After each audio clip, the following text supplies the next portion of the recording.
Hi, this is Andrew Mitchell again. In an earlier video, I discussed the page 1 of Form 5471. In this video, I'm going to discuss pages 2 through 4. Starting on Schedule B at the top of page 2, it has the name and address and identifying number of the U.S. shareholders, and then it has the description of the shares that each shareholder owns, and then the number of shares owned at the beginning of the year, the number of shares owned at the end of the year, and the percentage for Subpart F income purposes, which for generally that just means the percentage of the shares owned. It can mean different things, but generally it's the percentage of the shares owned. Schedule C is the income statement. Schedule C doesn't need to be completed by all categories of filers.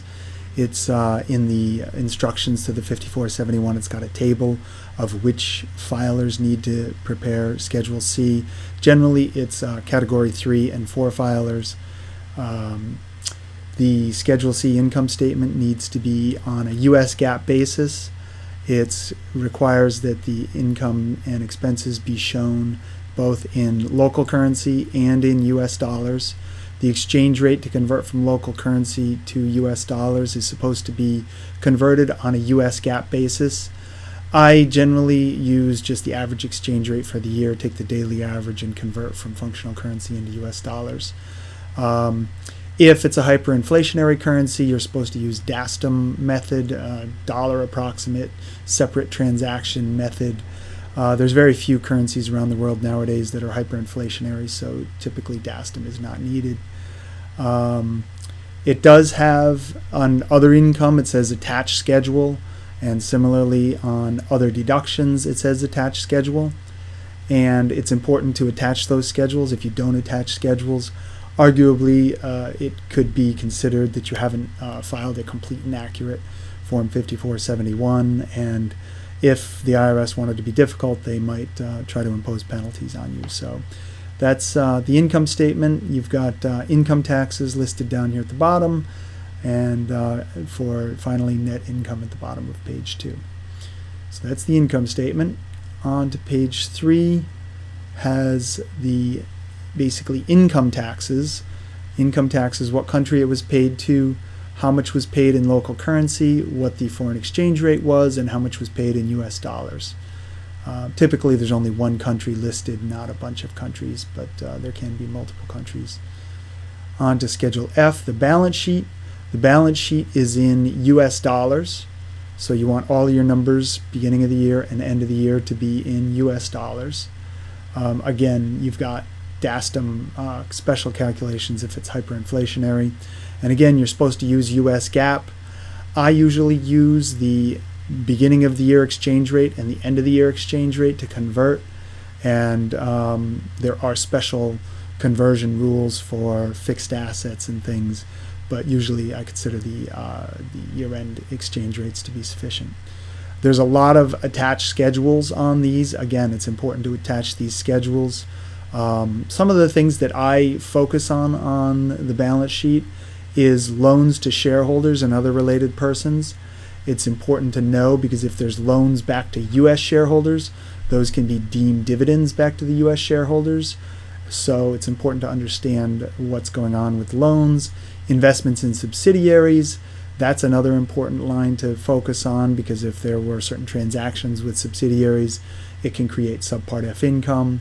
Other investments, again, important to know. There may be passive foreign investment companies held. Passive foreign investment companies, very generally are mutual funds and some other types of entities, but you want to look out for other investments as well. Other than that, down onto the liabilities and equity, you want to focus again on loans from shareholders and other related persons.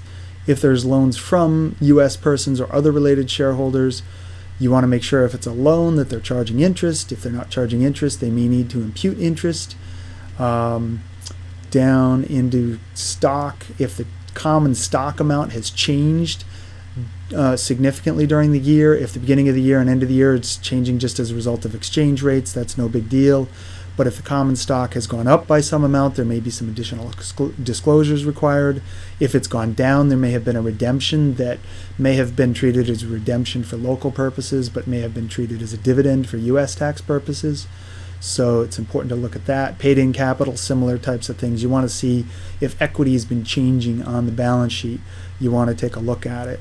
Similarly, retained earnings, you usually like retained earnings to roll forward. It should be prior year beginning of the year retained earnings plus net income less dividends should roughly equal end of the year retained earnings. Treasury stocks, not too commonly. And then the balance sheet, oftentimes I'll see balance sheets that won't balance. You need to make sure the balance sheet balances. On to page 4, where you have other information. You basically, it's pretty self-explanatory, I think. If you've got a foreign corporation that owns a foreign partnership, you need to say yes. And there may be some attachments you need to attach for the foreign partnership. If the corporation owns an interest in a trust, you need to let the IRS know. If it owns disregarded entities, you need to say yes. And list how many 8858s are included. Typically an 8858 would be needed. Not necessarily all the time, but usually it would be. Was the foreign corporation a participant in a cost-sharing arrangement? And lastly, did it become a participant in a cost-sharing arrangement? Cost-sharing arrangements are generally highly sophisticated type transactions that you typically won't see in small companies. It's usually big companies that are using those. And the IRS wants to know if you've been shifting intangible property over to the foreign corporation, and particularly in question 5, asking if they became a participant in a cost-sharing arrangement during the current year. That's important to know because there would usually be a buy-in payment by the foreign corporation to the other participant in the cost-sharing arrangement. Schedule H is current earnings and profits. Typically, the line 1, this is in local currency. Schedule H is all in functional currency, the local currency of the foreign corporation, not in U.S. dollars. Usually the net income would just come right off of the income statement on Schedule C. Then you can have multiple different types of additions or subtractions. Capital gain or loss for U.S. tax purposes may differ from the local books. Depreciation and amortization may differ. Typically, most people don't do a depreciation adjustment just because it's kind of crazy to get into the detail of calculating depreciation for U.S. tax purposes. So usually there's no adjustment there. If there is some substantial depreciation numbers, you may want to have an adjustment. Depletion, investment or incentive allowance. If you've got investments that you've written down the value but you haven't had a realization event, then you may have an adjustment on investment allowances. Again, reserves, you can have adjustments because it's not a deduction for U.S. tax purposes, but it's a deduction for local accounting purposes. Inventory adjustments, again, maybe just different to book to tax. Taxes, if you've got difference between taxes accrued versus taxes paid, then you may have a difference there. You come out with total net differences and come out with current earnings and profits. Again, DASTM is not common. And then you convert it into US dollars and you put the exchange rate down on this line here to show what your US dollar conversion rate was. Schedule I, you need to list the amount of Subpart F income. I'm not going to discuss Subpart F income in this video. It's a complicated area, maybe in another video. Line 2 has earnings invested in U.S. property. That's often called a 956 inclusion. As I mentioned before, if the foreign corporation loans money back to the U.S. shareholders, that would be an investment in U.S. property. There can be other investments in U.S. property that can cause deemed distributions back to the U.S. shareholders as well. Lines 3 through 5 are not very commonly used. 6 is just the subtotal. 7 is actual dividends paid from the foreign corporation to the U.S. shareholder.